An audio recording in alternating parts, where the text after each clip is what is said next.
qibləti. Mən iki qibləyə namaz qılan Əlinin nökəriyəm. Ənə Mavla mən Hacərə hicrəti. Mən iki dəfə hicrət edən, Allaha xatir hicrət edən Əlinin quluyam. Ənə Mavla mən ləm yəqud tərfətə eynin. Mən o şəxsin nökəriyəm ki, bir an belə Allahdan başqasına səcdə eləmədi. Onu qəmbər dedi, Əlinin köləsi. Düşmənlər bilməlidir ki, biz elə bir şəxsiyyətin nökəriyik ki, bir an belə sizin kimi məlunlara, zalimlara heç zaman başına əyməmişdir və biz də heç zaman başına əyməyəcək.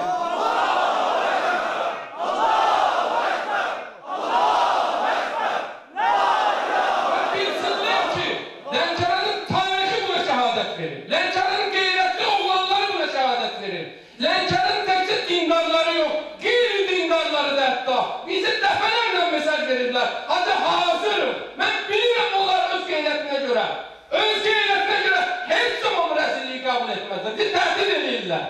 Bizi təhdid edirlər, səni öldürərik. Bizi təhdid edirlər, səni həbs edərik. Mən sizə bir daha deyirəm. Mən Əlinin nökər olduğu üçün və Lənkəranlı olduğu üçün bir an belə bu şəkildə şəkk eləməyəcəm və heç zaman da dalı ayağıma atmayacam. Takbir! Allahu Ekber! Allahu Ekber! Allahu Ekber! Sizə deyirlər sabah Bakıya gəlsin, sizi həbs edəcəm. Mən tək Bakıya gedəcəm sabah. Və göstərəcəyim ki, siz kimi həccazların qabağında qəmbərlər elə ölməyib. Mən fəxr edirəm ki, həm Əlinin şiyəsi olduğu üçün, həm də Lənkəranlı olduğu üçün. Bugün mən dünən deyəndə ki, Lənkəranlıları siz niyə narkotiki buda yayırsınız? Niyə istəyirsiniz qardaşlarımız ancaq narkoman olsunlar? Niyə istəyirsiniz qardaşlar məsciddə yox, orada burada başqa adlarla, başqa işlərlə məşğul olsunlar? Niyə? Niyə bunları sizləri görmək istəyirsiniz? Biz birin dedik, çünki Lənkəran həmçə xan olub. Siz xan görmək istəmişsiniz, Lənkəran nökər görmək istəyirsiniz. Amma Lənkəran xan olub, xan da qalacaqdır. Siz buna əmin olun.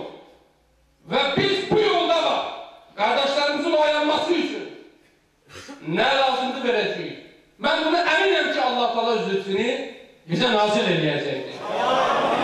Bəli, ona görə Allah Taala buyurur ki, ey möminlər, Allahdan qorxun, doğrularla olun. Ona görə belə deyil.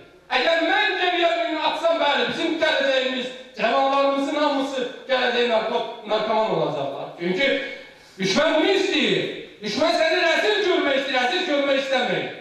O da diqqətli olmaq lazımdır. Biz də hər şeydən Allahdan başqa heç kimdən qorxur. İlahi Pərverdigar, əgər sən şəhadəti nəsib görərsənsə, bizlər 5 günlük qəbul edirik. Sən həbsi razı olarsansə, həbsi də biz qəbul edirik. Sən azadlığı bizim üçün istəyirsənsə, azadlığı da biz qəbul edirik. Pərverdigar, düşmənlər üçün məhvun abud eyləyin. Pərverdigar, İslam bayrağı ucadır, dünyada gün və gün uca eyləginəm. Pərverdigara, İmam Zaman Ağa'nın zuhurunu təcil eyləginəm. Həbsi olan qardaşlarımızın qapılarının üzərində tezliklə açginəm. Onların düşmənlərini rəzil eyləginəm. Pərverdigara, işğalda olan müsəlman torpaqları vardır, işğaldan azad olmaqda müsəlmanlara kömək olginəm. Müsəlmanların düşmənlərini nabud eyləginəm. Ümmətin birliyini bərpa eyləginəm. Müsəlmanlara kömək olacaq. Hətta bizim alimlərimiz vardır, Seyyid Fəramiz, Peyğəmbər balası vardır, Hacı Möhsin qardaşımız var, Hacı Abgül vardır, Hacı Talih də dünən həbs olunub. Bu şiənin fəxridir, şiənin fəxridir ki, şiə təslim olmayıb. Tohiddən danışarlar, oradan buradan danışarlar, hamısı gizlənirlər. Amma Allah yolunda kimlər öz canını qabağa atırlar? Şiələr, bu bizim fəxrimizdir. O deməkdir ki, bunlar təslim olmayırlar. Allah onlar əzizdirlər, daha əziz eyləginər.